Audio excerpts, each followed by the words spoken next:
crois que c'est la première fois qu'on m'offre une plante. C'est pas mon anniversaire, c'était juste comme ça, elle l'a vu et elle a pensé à moi. Et du coup dans cette vidéo, je te propose que on parle un petit peu de qu'est-ce que ça fait d'avoir 30 ans. 30 ans. Je sais pas quel âge tu as toi. Quel âge tu as? Tu me le dis en commentaire pour voir un petit peu qui a regardé mes vidéos et quel âge tu avais. Enfin quel âge tu as. Mais à mon avis, il y a de fortes chances que tu as moins de 30 ans. Et peut-être que tu te demandes qu'est-ce que ça fait d'avoir 30 ans. Qu'est-ce que ça fait qu'être adulte. Hormis avoir une plante verte. On va faire des petits sondages.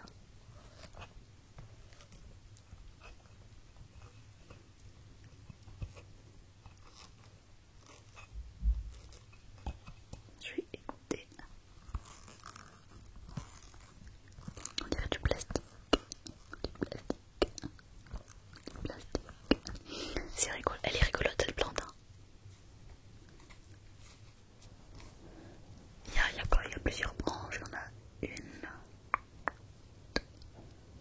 3, 4, 5, 6, 7, 8, 9, plus des petites, 10, 11, 12. Il doit y avoir à peu près 15 petites branches comme ça.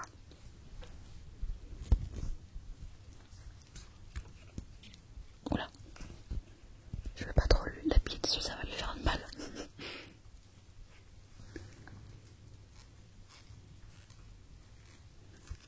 Qu'est-ce que t'en penses de ce petit son?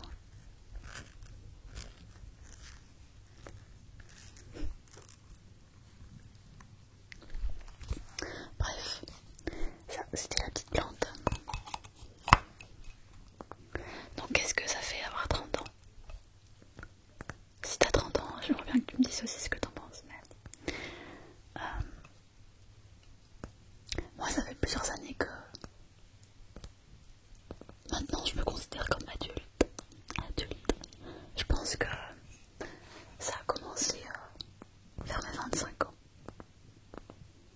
Je pense que ça a commencé vers mes 25 ans et que ça a vraiment continué après. Et depuis que j'ai, je dirais, ouais, je pense 27 ans, 26, 27 ans, je me considère vraiment comme adulte. Et tu vois, pour moi, il y a eu plusieurs éléments déclencheurs qui m'ont fait me sentir adulte. C'est déjà c'est d'avoir un travail. Parce qu'en fait, avant 25 ans, avant 26 ans même, j'avais pas de travail puisque j'étais étudiante en psychologie. Et du coup, je me sentais pas encore tout à fait adulte, tu vois, puisque je gagnais pas encore ma vie. J'avais pas de métier. Mais depuis que j'ai mon cabinet, en fait, je me sens vraiment plus adulte. Et puis, en plus, quand tu commences à travailler, tu commences à avoir des responsabilités. Bon, tu vas me dire quand t'es étudiant aussi, tu as quelques responsabilités, comme avoir tes partiels par exemple.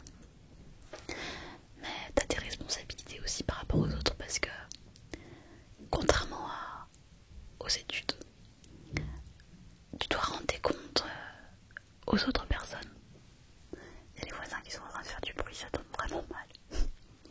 Surtout que je fais cette vidéo entre deux consultations parce que j'ai eu une téléconsultation là il y a un quart d'heure et j'en ai une autre dans une heure. Donc j'ai un petit créneau comme ça pour faire ma vidéo ASMR. Et mes voisins aujourd'hui, je sais pas, ils déplacent des meubles, je sais pas ce qu'ils font, mais ils font du bruit. Pourtant habituellement ils sont très silencieux parce que c'est des personnes âgées. Bref, donc je te disais que contrairement à quand tu es étudiant, quand tu commences à travailler, tu as des rendre des comptes aux autres, que ce soit à tes collègues ou à ton supérieur. Pour moi, j'ai pas de supérieur du coup, puisque je suis indépendante, mais je dois quand même rendre des comptes aux patients que je vois, sans compter rendre des comptes à l'administration fiscale, etc.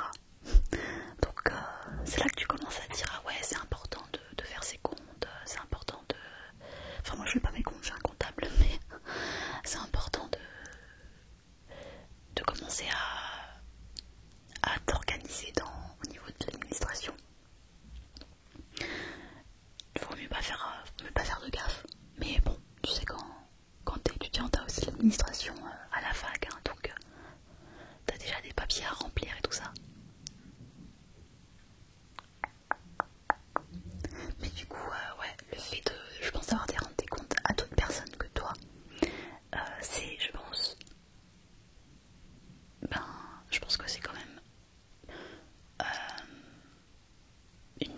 sensation que tu as quand tu es adulte, je pense. Rendre des comptes à d'autres personnes qu'à toi, pas juste toi. Voilà. Donc c'est vrai que ça a commencé, ça a vraiment commencé avec mon métier. Et puis ensuite, quand tu deviens adulte, je trouve qu'il y a quelque chose d'assez flagrant. C'est que tu commences vraiment à prendre du recul sur certaines choses de la vie. Alors je dis pas que tu prends du recul sur tout, hein, et que c'est toujours possible de prendre du recul. Si c'est toujours possible, j'aurais pas de métier puisque tout le monde irait super bien et tout. Je travaillerais pas en tant que psy, mais tu n'as pas tout à fait la même vision que quand tu es adolescent où tu prends les choses vachement à cœur. Alors après, est-ce que c'est bien ou pas, j'en sais rien en fait. Mais... Et puis tu commences à acquérir de l'expérience aussi. Et puis quand tu as 30 ans, en général des amis aussi ils ont 30 ans. Donc eux aussi ils sont dans un monde d'adulte. Donc forcément ça participe toi-même à te faire sentir plus adulte. Enfin je sais pas ce que t'en penses. Tu me diras qu'il y a certaines personnes qui à 30 ans ne sont toujours pas adultes. Donc c'est pas impossible. Je vais changer un petit peu de trigger. Je te laisse deviner ce que c'est, tiens.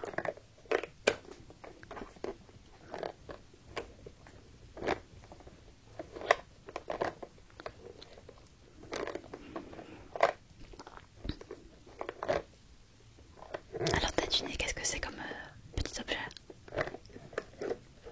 Tu montres.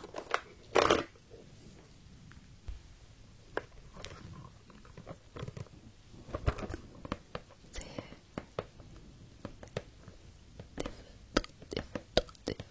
des jolis feutres de toutes les couleurs. Il y a des feutres de toutes les couleurs.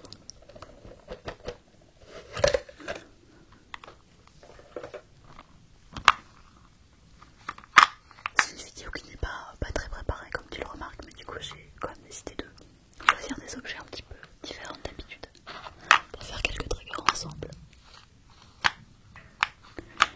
Et on va compter combien il y a de feutres, ça te dit?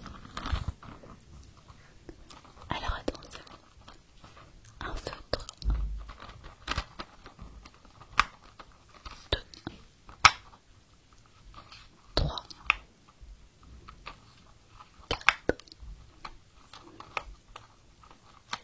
5, 6, 7, 8, 9 et 10.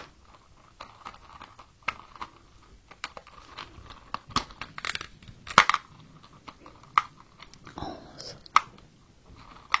12, 13, 14, 15, j'en oublie un je crois, 16, 17, elle ne veut pas rentrer celui-là,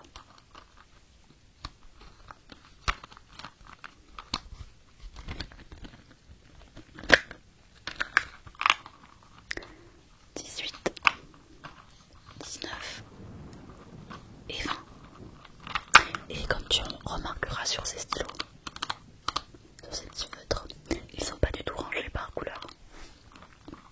Parce que oui, si on n'a pas envie, quand on est adulte, on fait ce qu'on veut. Tu vois, c'est justement un autre point positif. C'est que on n'est pas obligé de ranger ses crayons de couleur par couleur. Après, il y en a qui sont un petit peu rigides d'esprit, donc ils se sentent obligés de ranger par couleur. Bon, après, si ça les ennuie pas, que ça les fait marrer, pourquoi pas. Mais du coup, moi je les range comme j'ai envie de les ranger, tu vois. Et y a personne qui va me dire que c'est mal rangé. Ça aussi, ça fait partie de la vie d'adulte. C'est-à-dire qu'il y a un moment, déjà à partir de la majorité à 18 ans forcément même, mais ensuite plus tu grandis et plus les autres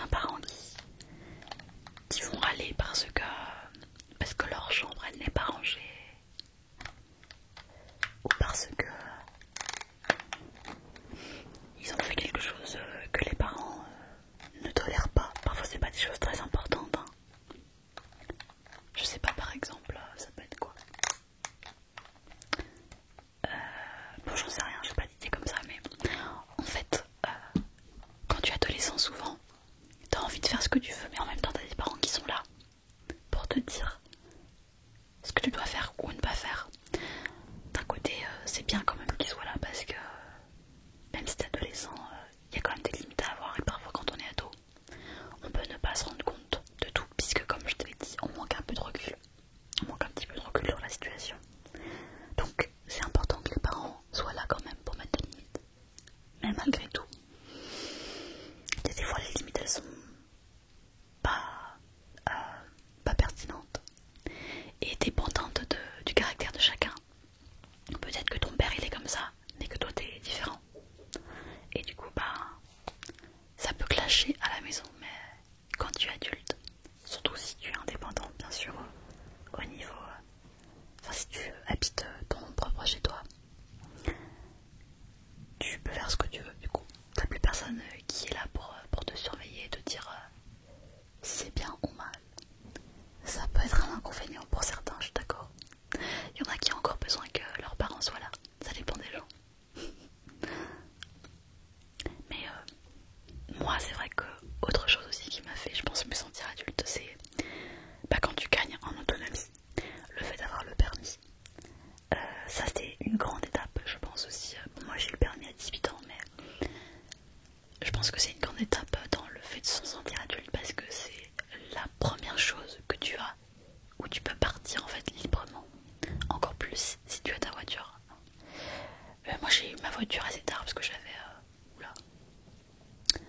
Et bien ça devait être il y a même pas 3 ans que j'ai ma voiture. Avant ça mes parents me prêtaient leur voiture à eux. Et c'est vrai que la première voiture c'est aussi important, c'est comme le premier appartement. Donc c'est vrai que avoir le permis, avoir sa propre voiture, du coup pouvoir partir où on veut, quand on veut, c'est aussi, ça fait partie aussi de la vie d'adulte et ça c'est un des avantages aussi. Du coup c'est d'être plus libre, d'être plus autonome. Donc à la fois tu es plus libre et tu es plus autonome, mais en même temps du coup t'as moins de personnes pour te surveiller. Tout dépend un peu comment tu fonctionnes. C'est-à-dire que pour certains ça va très bien leur convenir, puis il y en a qui ont besoin encore d'avoir quelqu'un qui les chaperonne un petit peu. Je te montre un nouvel objet, je te laisse deviner d'abord. Alors attends, écoute.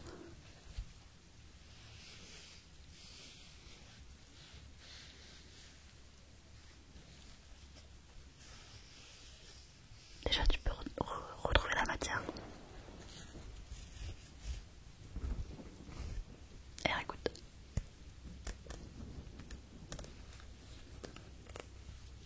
Oui, il est un peu compliqué cet objet, tu vas pas trouver je pense. Parce qu'en fait, il y a plusieurs matières. Il y a du tissu déjà. Un peu comme une éponge. Pardon, comme un gant de toilette plutôt. Un peu comme un gant de toilette. Mais attends, il y a un autre bruit, écoute. Attends, je sais pas si on va bien entendre.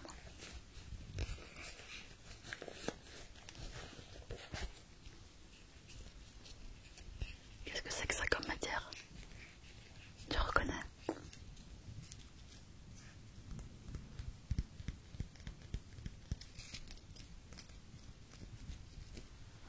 Ouais, non, tu vas pas trouver je pense. Je te le montre alors. Attends, je le remets dedans parce qu'il est en deux parties.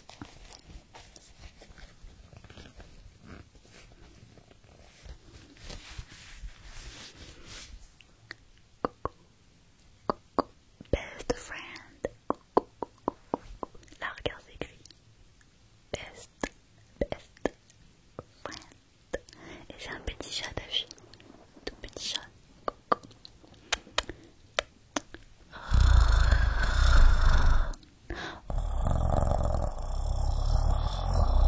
Il ronronne.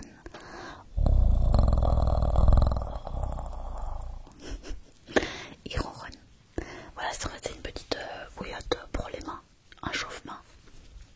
Avec à l'intérieur, tu sais, le petit produit pour chauffer. Du coup, je sais plus ce que je racontais. Oui, donc le premier appartement, ça aussi c'est quelque chose d'important. Alors, moi,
Mais je me sens différente de quand j'avais 20 ans, ça c'est clair. Je pense qu'aussi avoir 30 ans, c'est gagner confiance en soi. On gagne en maturité, on gagne en expérience, on prend du recul comme je t'ai expliqué et je pense que, en tout cas pour ma part, j'ai beaucoup plus gagné confiance en moi en devenant adulte, en ayant 30 ans, enfin maintenant j'ai 31 ans, mais à 30 ans qu'à 20 ans. Puisqu'à 20 ans, comme je te l'avais déjà dit dans une des dernières vidéos, j'étais plutôt timide et réservée, et qu'ensuite ça m'a permis petit à petit de m'ouvrir un peu, d'être plus confiante en moi. Après ça dépend des gens, il y a des gens qui ont hyper confiance en eux quand ils sont jeunes, ce n'était pas mon cas, mais à 30 ans oui, je me sens beaucoup plus confiante en moi, je suis beaucoup plus, comment dire, je me sens beaucoup plus légitime dans mes prises de décision, de choix, dans mes prises de position justement. Donc je pense que c'est ça aussi être adulte, c'est gagner confiance dans qui on est et qu'on a le droit d'être qui on veut. Par contre, je te le dis tout de suite, ce n'est pas grave si tu n'as pas encore confiance en toi et que tu sois encore jeune ou que tu sois adulte. Attends, je vais écrire 30 ans. Voilà. Et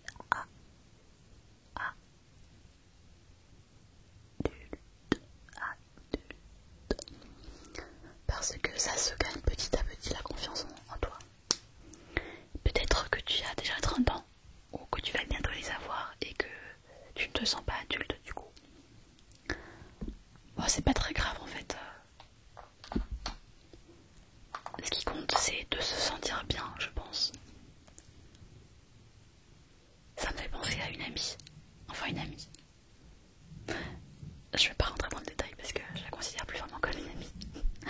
Ceux qui ont suivi ma story sur Instagram comprendront pourquoi je dis ça. Mais ça me fait penser à cette fille. La toute première fois que je l'ai rencontrée, c'était il y a 2 ans. La toute première fois que je l'ai rencontrée, elle est un peu plus jeune que moi, mais elle devait avoir 26 ans à l'époque. Je pense qu'elle avait 26 ans, donc quand même tu commences à être plus adulte à 26 ans. Et on se connaissait pas. La première chose qu'elle me dit quasiment, c'est qu'elle se sent pas adulte. On se connaissait à peine et elle me dit ça comme ça. Je sais même plus pourquoi, enfin, c'était très bizarre. C'était très particulier parce que on se connaissait pas. Elle commence à me dire qu'elle se sent pas adulte. Je sais plus, elle avait peur de passer le permis, qu'elle avait peur de devenir adulte, etc. Et d'un coup, d'ailleurs, elle suit une psychothérapie par rapport à ça. Du coup, ça m'avait surpris.